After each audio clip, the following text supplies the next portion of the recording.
Hey everyone, welcome to Tony for entering my hater arc. I mean Tony for you. Let's talk about the Atlus re-releases, and how they just keep getting worse. With the recent releases of Persona 5 Royal and Persona 3 Portable on Steam, there's been quite a stir.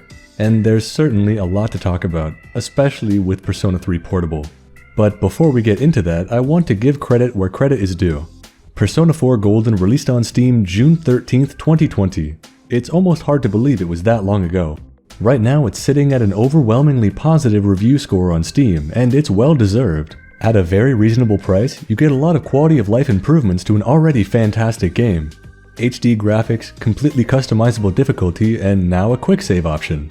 Atlus really knocked it out of the park with this one, and I think it's safe to say that they introduced a whole new group of people to the franchise we know and love.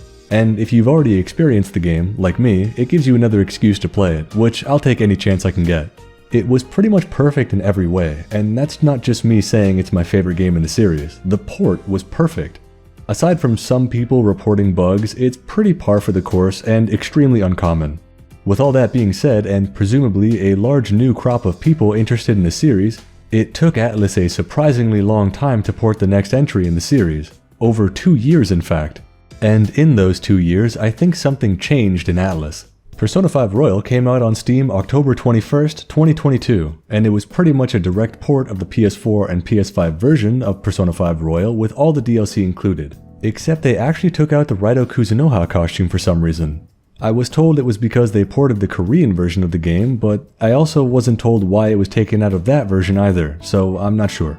Now, Persona 5 Royal was released in 2020, so this is by no means a new game. And with all that being said, what's the price? Well, for me, it's $80 Canadian.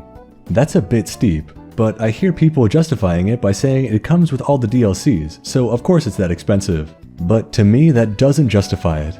In fact, I would say most of the DLCs in this game take away from the experience. I almost never use the costumes, as they clash with the art style and completely change the battle music.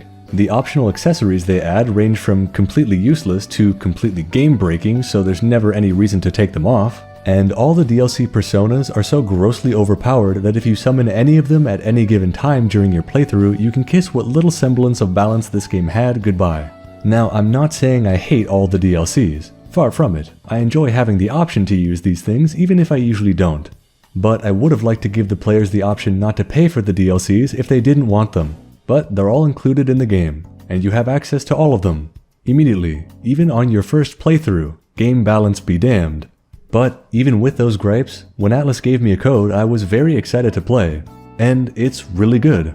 Just as good as I remember. In fact, it looked so good and ran so well on my machine, it gave Persona 5 Royal the chance to wow me for a second time. And man did this game sell well. Rightfully so. It's sitting at an even higher peak player count than Persona 4 Golden. I've heard reports that this game doesn't run very well on other people's PCs, and I've also been told the reason for that might be the addition of the de nouveau DRM. But it didn't affect me, so I don't feel comfortable talking about it. I just thought I'd bring it up. All things considered, both the Persona 4 Golden and Persona 5 Royal ports were handled pretty well. The Persona 4 Golden port was as close to perfect as you could get. And ultimately, the gripes I have with the Persona 5 Royal port really aren't that big a deal. I'd be happy to recommend either of these ports to anyone I know. But that leaves one port left to talk about. Persona 3 Portable on Steam is sitting at a mostly positive review score for all the wrong reasons. The game is good. I like Persona 3. I like it a lot. And maybe it's because I like it so much that I find this port completely unacceptable. Pretty much everything about this re-release is an objective downgrade from the other ways to experience this game. This is by no means the definitive way to experience Persona 3. Not even close. Regardless of whether or not you think FPS is better, which it is, the original Persona 3 Portable, on the PlayStation Portable, is a better experience than the port. I don't even know how they managed to do that. Aside from some of the character portraits, a lot of the art is AI upscaled, and it's not very well done. They range from somewhat blurry and ugly to downright horrendous. This is especially noticeable even in the intro to the game, where the first couple backgrounds are just off. One of the main offenders that most people like to point out is the main character's room's bed and calendar. And yeah, they're horrible. This isn't just limited to the backgrounds, however, as a lot of the UI and battle area is looking not very good. The art depicting skills is not consistent between battle and status menu, and the blood texture on the main battle area is noticeably elevated from the floor. Now that's just embarrassing. There's also very little in the way of quality of life improvements in the game. There's even less difficulty customization than even Persona 4 Golden, and they didn't think to add manual skill inheritance to Persona Fusion. So it looks a little bit worse in parts, and they didn't really add too much to the game. So what, I hear you say, and if that was all, I'd probably agree with you. But that isn't all that's wrong with the Persona 3 Portable re-release, and I saved the worst for last. The main reason why I think this port is completely unacceptable is the audio.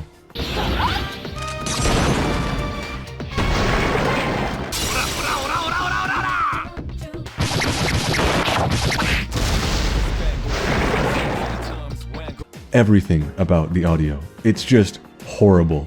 The voiceover sounds compressed to all hell, and the sound effects lack punch because sometimes there's even effects missing from them. The evoker sound is the main culprit, but also a lot of the physical attack spells just sound weird. Some of the sound effects just straight up don't even work, like when you're much stronger than a shadow and they run away from you, there used to be a sound. Now, there's not. And I know I lightly touched on it before, but the voiceover. Oh, the voiceover is just awful. I don't think that there was any audio mixing whatsoever. It almost sounds like it's coming out of a Nokia brick phone. I noticed this as early as the intro to the game when Yukari is pointing the evoker to her head. I managed to look past it for a time, but what really broke the camel's back for me was the rooftop scene. You know, one of the most famous scenes in all of the Persona series. Not much dialogue is spoken, but what is said is incredibly impactful. Yukari's hesitation as she puts the evoker to her head, breathing heavily. Her fear gets the better of her and she can't pull the trigger, giving the opportunity for the monster to attack. Flown to the ground, the evoker slides all the way to you, the player, who picks it up and says, "Persona." With courage and faith, he awakens to one of the coolest looking personas in the entire series. Wow, such an amazing scene. Now imagine hearing all that through a walkie-talkie positioned at the edge of the room. Here goes.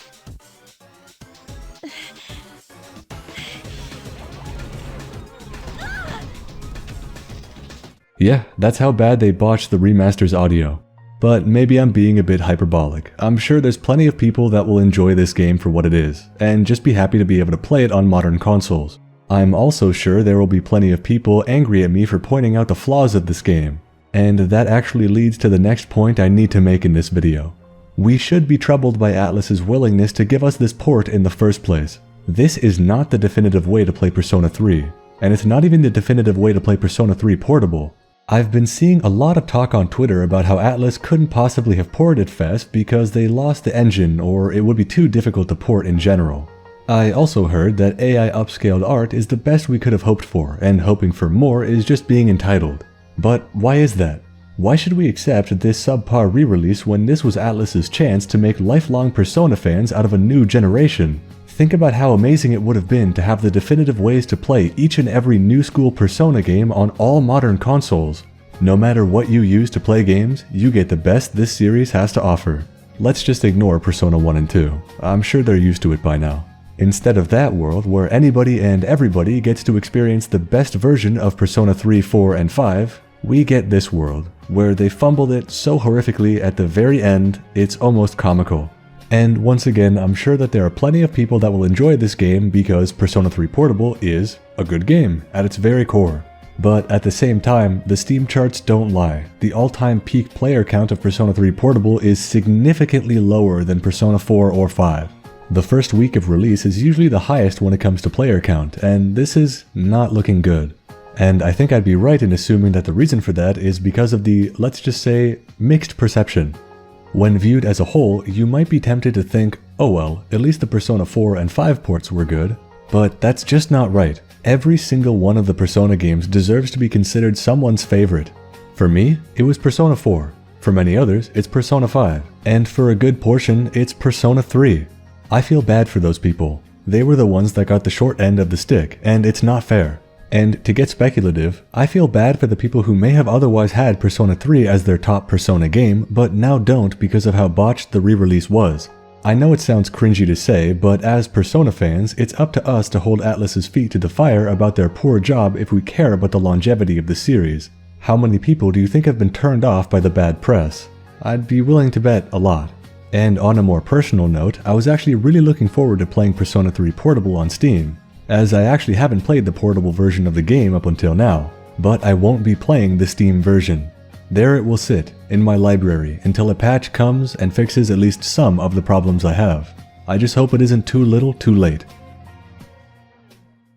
Well, that covers me complaining about the Atlus ports on PC. It's pretty much all I have to say about it. Despite all the bad things I say, I really hope they keep porting games to Steam, just with a little more effort than they put into the Persona 3 Portable remaster. Let me know your thoughts on the Persona remasters in the comments down below. Which ones did you love and which ones did you hate?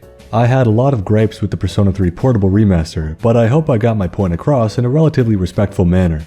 As always, special thanks to Andre Vinicius de Silva Valens, Anton, Big T, Frankie Stoned, Goose Kebab, Jim Taylor, Just a Middleman, Konyuna, Matt M, Mr. 8 Eyes, The Digital Dutchman, The Toaster Messiah, Video Gamer 75, and many more for supporting the channel on Patreon. If you'd like to support, check the link in the description below. Thanks for watching my rant on Atlus's Persona ports, and I'll see you in the next Tony for You. Have a good one.